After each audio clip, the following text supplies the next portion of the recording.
Olá pessoal, eu acabei de concluir a leitura de mais um livro. Dessa vez eu li O Homem Bíblico, do Stuart Scott, e eu gostaria de compartilhar com vocês algumas das minhas impressões sobre essa leitura. Então, esse é um livro pequeno, de apenas 150 páginas, publicado no Brasil pela editora Nutra. E a editora Nutra tem sido uma editora brasileira que tem se detido muito na publicação de livros sobre aconselhamento bíblico. Esse é o segundo livro da editora Nutra que eu tenho tido acesso e, assim, fiquei muito feliz com o conteúdo dessa leitura. E qual é a proposta, então, do livro? A proposta do livro é pensar a masculinidade a partir de uma perspectiva bíblica, tanto falando da masculinidade em si, tanto da liderança que o homem deve exercer no lar e como o homem vai tomar decisões sábias que demonstrem que essa masculinidade que ele está exercendo é uma masculinidade que agrada a Deus. Então, ao longo desses 150 páginas, o autor vai dedicar 100 páginas para 7 capítulos e 50 páginas para 4 apêndices, que vão corroborar com o entendimento do conteúdo que foi exposto nos 7 capítulos iniciais. E como o autor ele trabalha o conteúdo desse livro. No capítulo inicial, então, ele começa abordando a necessidade que o homem ele tem do Evangelho. Ele vai intitular esse capítulo de O Fundamento para a Vida do Homem, como Deus ele providencia no Evangelho aquilo que o homem precisa para poder experimentar uma genuína mudança de vida e para que ele possa viver de uma forma que agrade ao Deus Todo-Poderoso. É interessante porque nesse capítulo ele vai falar pelo menos de 2 aspectos que são bem chamativos na ordem da salvação. Primeiro, ele vai falar da salvação em si, falando que Cristo Jesus ele é o Redentor e que nós precisamos de um Redentor, nós precisamos de salvação, já que nós somos pecadores. E vai também abordar a ideia de santificação aplicada à vida do homem, mostrando que nós não apenas somos salvos em Cristo Jesus, mas aquele que tem um relacionamento com Cristo, aquele que entrega a sua vida a Cristo Jesus, essa pessoa ela entra num processo guiado pelo próprio Espírito Santo de Deus, e assim ela experimentará ao longo da sua trajetória de vida, ao longo da sua caminhada com Cristo Jesus, a transformação vinda do próprio Deus sobre a sua vida. Então esse capítulo introdutório ele é bem interessante porque ele já de início esclarece para o leitor de que ele não vai poder vivenciar o padrão de Deus para a sua vida, a não ser que ele tenha um encontro com Cristo Jesus, a não ser que ele tenha um encontro verdadeiro com o Evangelho do nosso Salvador e Senhor Jesus Cristo. Então, é uma abordagem que de início já é muito chamativa. No capítulo 2 em diante, então, ele começa a esclarecer quais seriam, então, esses padrões bíblicos de masculinidade para o homem. E é interessante porque nesse capítulo 2, ele começa a mostrar que nós temos muita dificuldade, tanto em entender qual é o padrão de Deus para o homem, quanto o padrão de Deus para as mulheres. E aí ele mostra que, por vezes, porque nós vivemos numa cultura relativista, nós somos tentados a olhar para os princípios de Deus acerca da família de uma forma muito superficial. E por vezes nós temos dificuldade, inclusive, de entender qual é a função do homem dentro do lar, a função da mulher dentro do lar, e nós nos perdemos em tantas conceituações. Às vezes nós somos atrapalhados pela nossa própria cultura relativista, às vezes nós somos atrapalhados pela nossa criação, às vezes nós somos atrapalhados até pelas nossas próprias opiniões. E quando nós pensamos no padrão de Deus para a família, no padrão de Deus para o homem e para a mulher, nós temos então que tomar como base a ideia de que a palavra de Deus vai mostrar que ao mesmo tempo homens e mulheres são iguais e diferentes. Iguais por quê?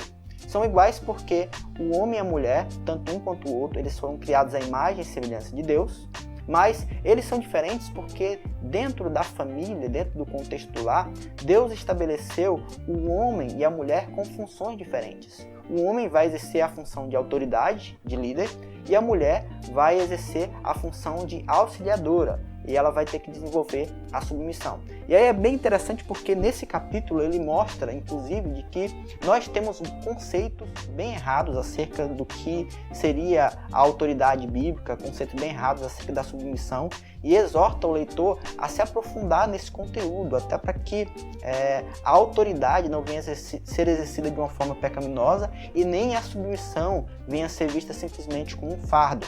E aí ele vai trabalhar essa ideia de como a autoridade e a submissão bíblica são conceitos diferentes daqueles pregados e semeados pelo mundo.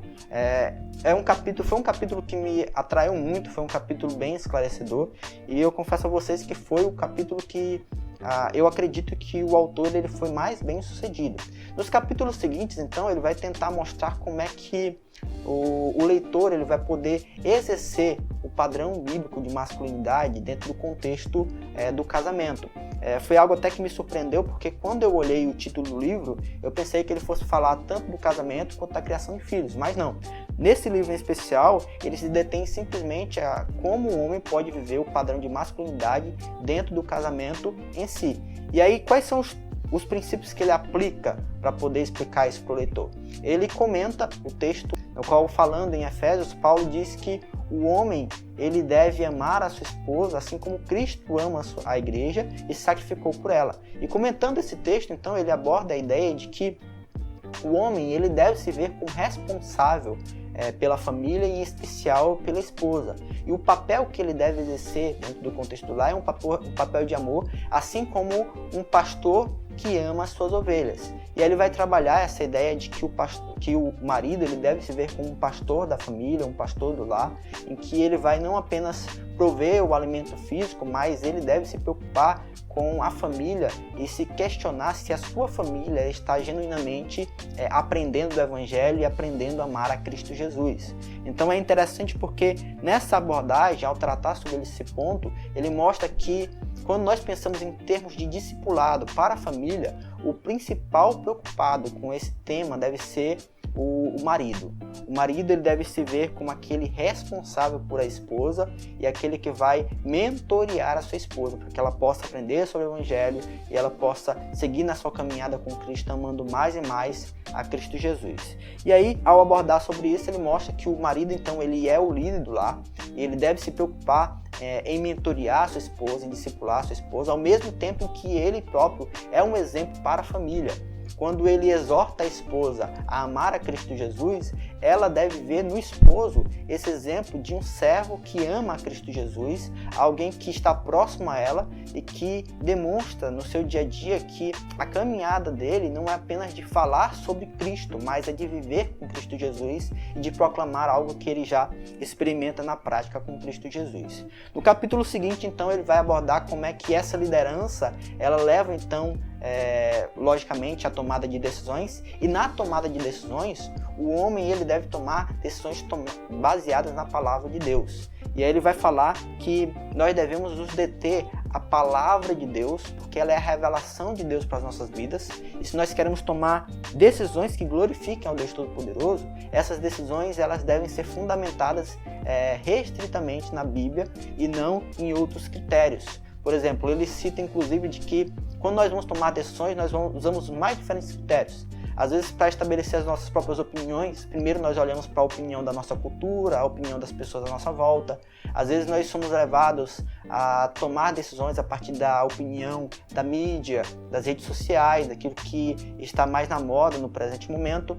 Mas se nós queremos honrar a Deus, tudo isso deve ser deixado de lado e tomado como base a palavra de Deus. A palavra de Deus ela deve ser lida, ela deve ser então pensada pelo homem, ela deve ser meditada, ela deve ser algo da nossa reflexão, e a partir disso os princípios bíblicos da palavra de Deus devem nortear todas as nossas decisões, em especial a decisão do marido no cuidado do lar, no relacionamento com a esposa, no cuidado de tudo aquilo que lhe cabe. Então, ele faz isso ao longo dos 7 capítulos, ele tenta a todo momento mostrar que o homem ele é responsável sim, e que ele não pode delegar a sua função de líder do lar nem para a esposa, nem para as pessoas que possam estar envolvidas no seu contexto. Ele é responsável e ele será cobrado por Deus com relação a essa responsabilidade.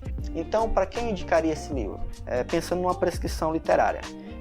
Como o próprio título do livro diz, o homem bíblico, então ele deve ser lido por homens, sejam homens casados ou solteiros. Eu creio que homens solteiros também seriam muito abençoados com esse conteúdo.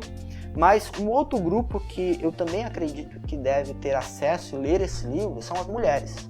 E é interessante porque no capítulo 2, inclusive, ele vai falar muito sobre o machismo e o feminismo e mostrar que são duas visões completamente opostas, de extremos, que elas vão na contramão daquilo que a Bíblia propõe, vão na contramão daquilo que Deus diz. E é interessante quando ele aborda isso porque é algo que às vezes eu vejo como um problema. As mulheres que gostam de ler, geralmente elas leem livros sobre o papel da mulher no lar, e os homens que gostam de ler, por vezes eles leem livros sobre o papel do homem no lar. O problema é que às vezes eles sabem muito bem o seu papel, mas eles não entendem qual é a função e o papel do outro.